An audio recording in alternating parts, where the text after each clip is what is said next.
Welcome back to another episode of Harmonious at Lunch, the show that fuels your business success. I'm Brandon Gano, your host and guide through the world of harmonious business growth. Today, we're unlocking powerful strategies with industry experts to help your business thrive. If you're a business owner, entrepreneur, or executive, you are in the right place.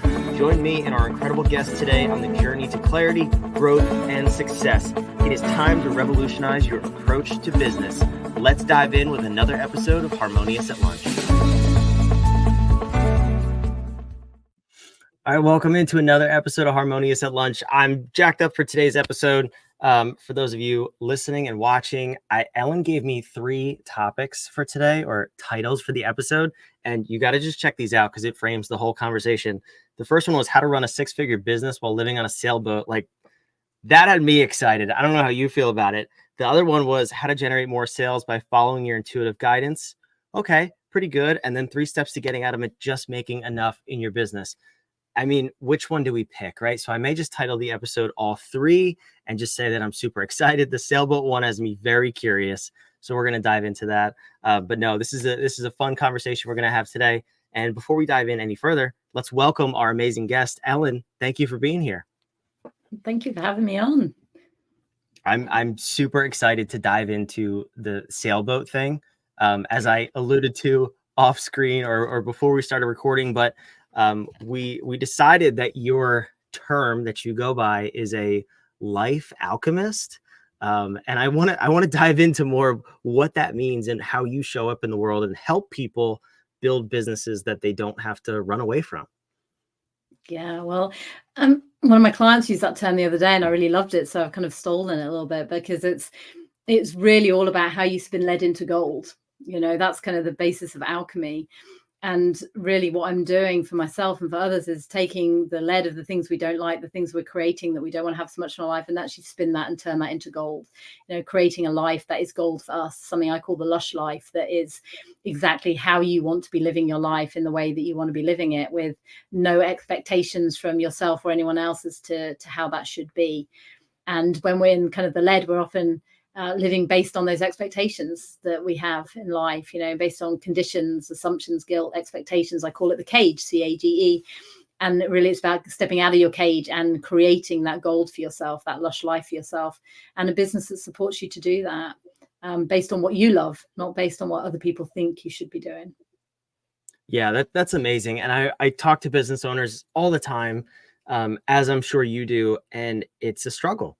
And they come to eventually, most of them hate what they do, resent their business.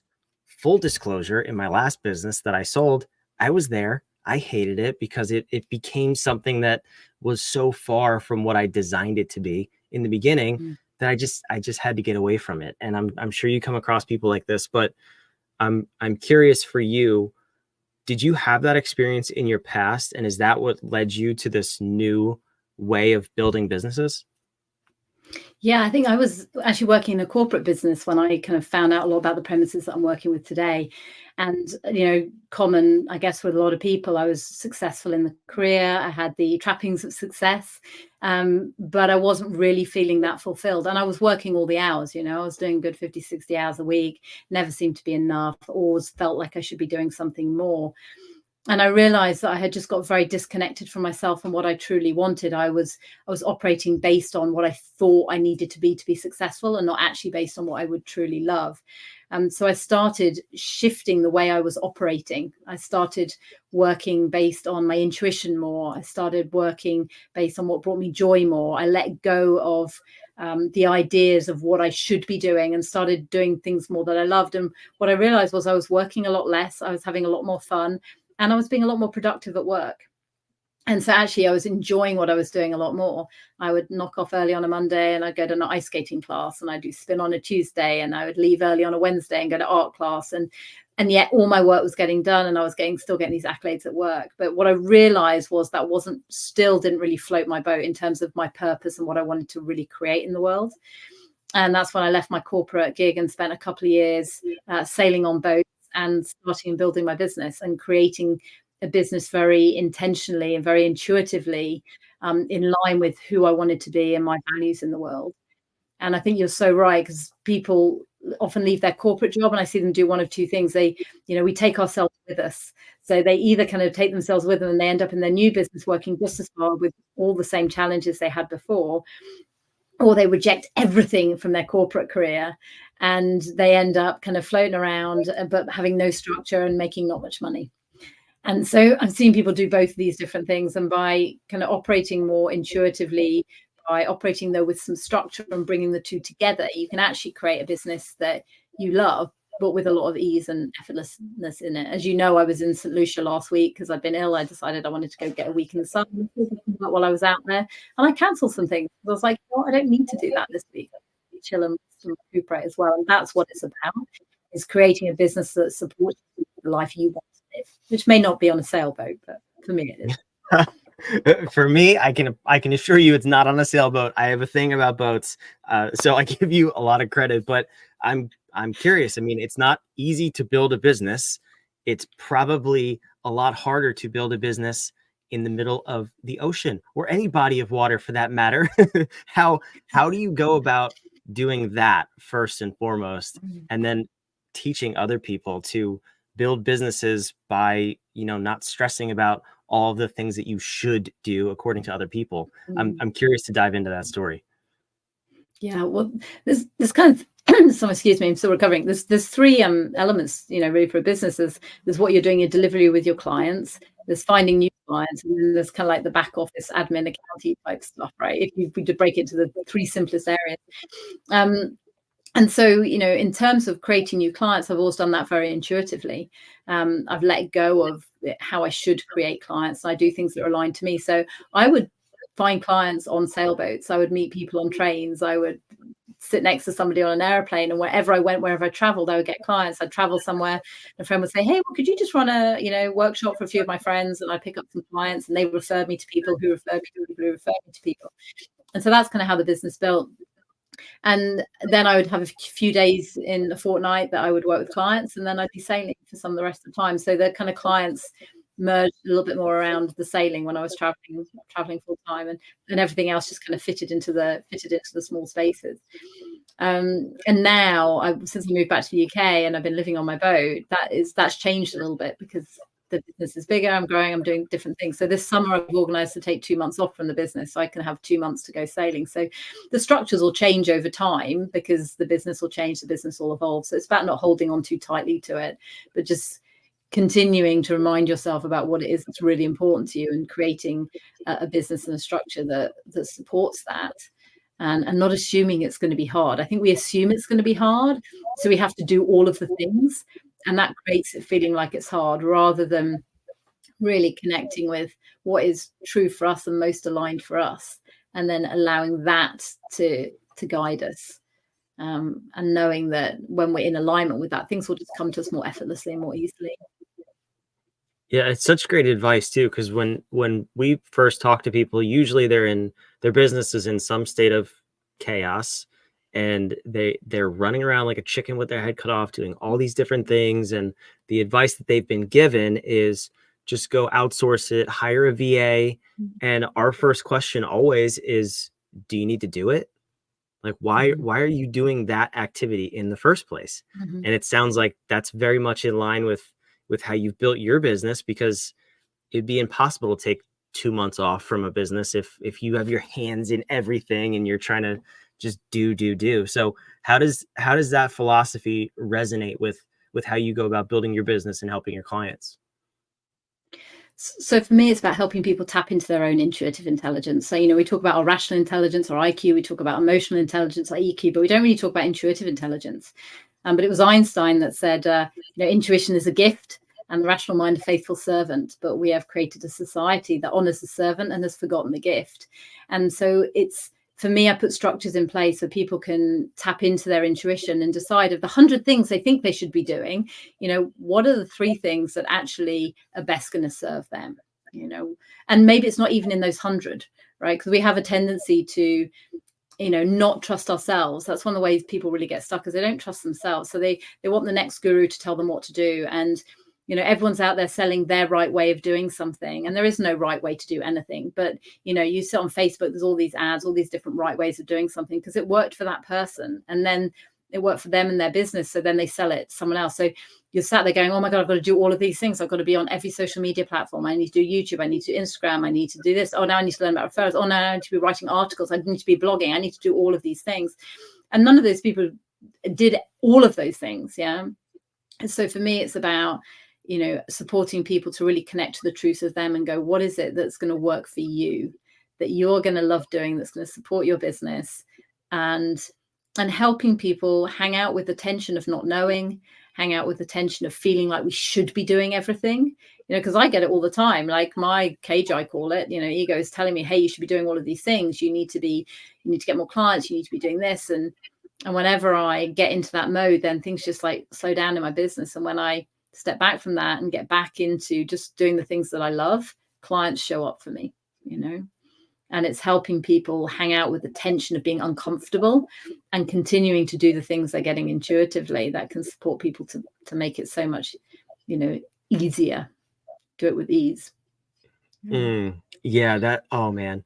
You, for those of you listening, you can obviously see that Ellen has written all of the scripts to my social media videos recently, because I say that all the time. I'm so frustrated with people online, the gurus, as you call them, just preaching these things that will never work for 95% of people. And it worked for them once, or maybe barely worked for them half a time, and they just try to make a quick buck. And it drives me insane, because then that person is left to clean up the mess. And I would argue that no person who is a guru has ever been on every social media platform at the same time. It's impossible. But we all think as entrepreneurs that we have to do that. Like we have to write 4 blogs a day and 17 TikToks and 3 Instagram reels. And it's like, you go crazy doing this. How do you balance the marketplace screaming at you to do that and the intuitive? Because I think a lot of people have blocked out the intuitive because the marketplace is so loud. So how do you get in touch with that? So for me, it's about acknowledging, that marketplace, acknowledging everything, like acknowledging what you think you should be doing, just giving that side of you a voice.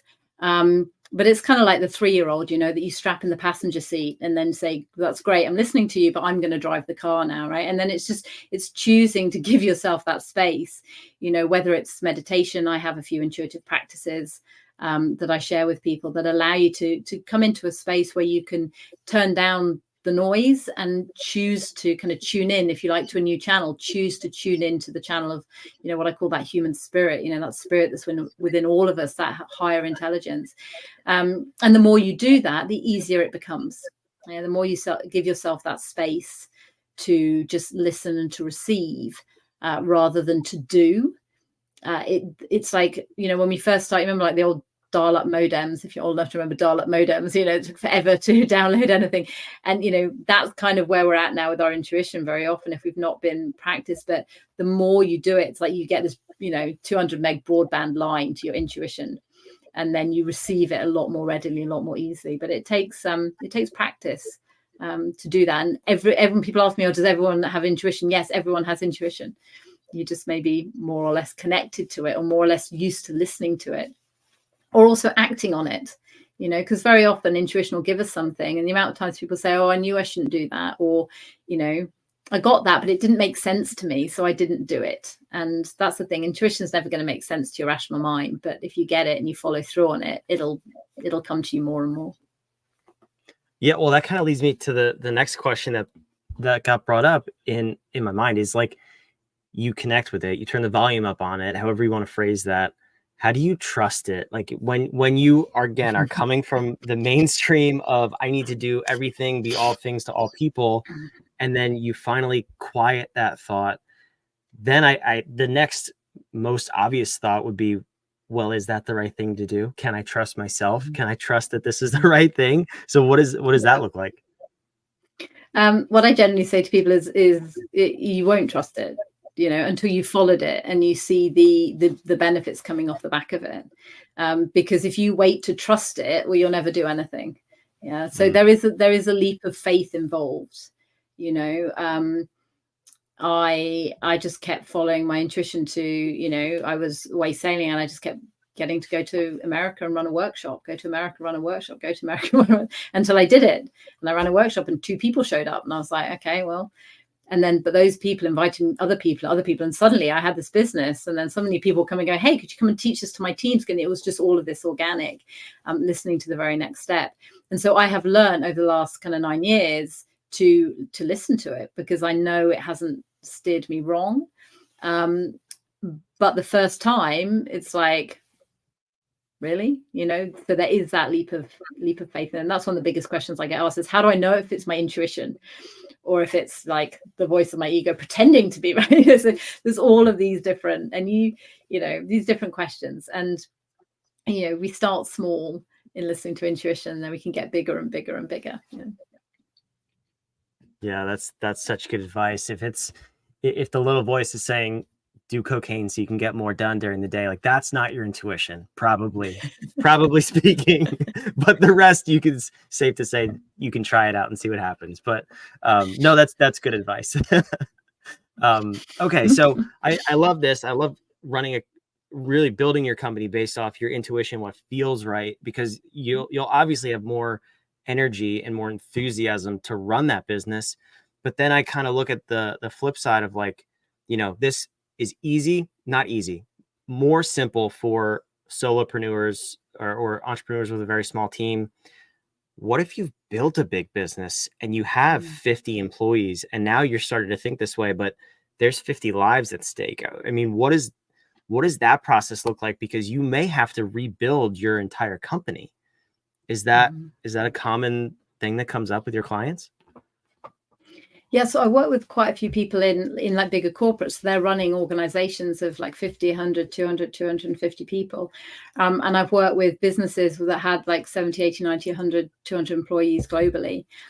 And it's not like everything changes overnight. Yeah, it's not like you suddenly go, I'm going from here to there.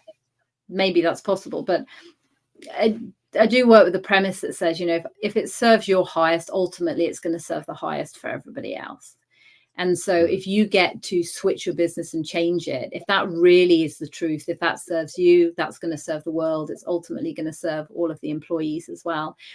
And then there's ways of doing that. And again, you could go, hey, I'm going to change my business, and then approach that very egoically. Or you could go, hey, I'm going to change my business, and approach that very intuitively in a way that's going to be of service to everybody in that business. So there's the way that you do things is going to change as well.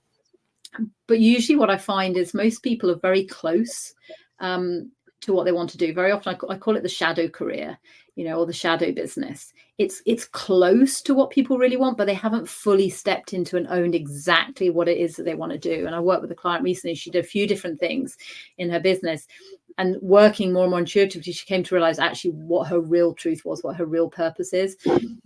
And so she's just dialed that up more and more in the business. And as that dials up more, other things will kind of recede a little bit more into the background. And I think that's what happens. So it's not always this kind of like major immediate shift, because generally we're close. One of my passions is teaching and development. And, I'd worked myself into a very safe version of that. I was running a training team for an IT corporate, and it was close to what I really loved, but it was the safe version of it, so it wasn't really filling the bucket. And so most people are like that. It's close enough to what they're doing that it's an evolution and a shift rather than a complete 180. Yeah, and tell me if you observe this, because this is kind of what I've seen along those lines. When you take the safe, air quotes, safe path, it's actually more stressful and there's more fear than if you take that leap that you currently fear, because that's when you're free. Do you notice that as well? Mm-hmm. Yeah, for me, I definitely do. Even there's days where things are difficult running your own business. I can just imagine being back in my old corporate life, and I'm like, oh no, I couldn't go back there again. But everyone's got a different relationship with risk, with fear, and very often people don't do that thing ever because they are afraid of what might happen, and that can hold people back a lot, because it is difficult to step out and do the thing that you really love to do. So much so that most people tell me, but I don't know what I'd really love to do, because it's so much easier not to know than it is to know and either not do it or to know and try it and feel like you're going to fail at it. So that's the biggest thing people say, but I don't know what I love. I don't know what I'd love to do as my business. And so there's a lot of breaking barriers down to get to the point where people are able to own and acknowledge what they love. And when they can get to there, that's when things, tend to happen quite magically in their lives. Yeah, that's so amazing. And I'm a little disappointed we didn't talk about running a six-figure business from a sailboat, but I think we got there in talking about how to run a business that you enjoy going to, and a life that you don't have to run away from. So, Ellen, I want to thank you so much for coming and shedding light on this, because it's powerful and it's freeing to operate this way and run your business this way. So I'm curious, how can we get in touch if someone wants to take that next step with you? What is the next step, first of all? And then where can we find you? Well, if people want to check out lushlifebusiness.com, there's a toolkit on there. If you just want to get started and check it out, there's a toolkit on there for free that you can access that kind of takes you through the practices that I use to run my business from a sailboat, that I use to run my business intuitively, kind of day on day. So you can check that out. And if you want to, you find out more, just go to bookacallwithellen.com, and we can have a chat about how some more intuitive structured practices could work for you and your business. That's so awesome. Thank you for that. I was fully unprepared and I forgot to put your website on the screen, but for those of you listening and watching, it'll be in the show notes, so you can go check that out. I'll check out the toolkit and I will use it to run a business firmly planted on dry land. I will not use it to get on the boat, but that's just a personal issue, like I said. So, Ellen, thank you again so much. This is fantastic. Go get that toolkit. Go to her website. It's in the show notes, and make sure you subscribe. This was an amazing episode. I love bringing on guests like Ellen to share their stories and how they can help you grow your business. And that's what we're all about here. So subscribe, leave a comment, make sure you don't miss a minute of this ridiculous show. And we'll be back on the next episode of Harmonious.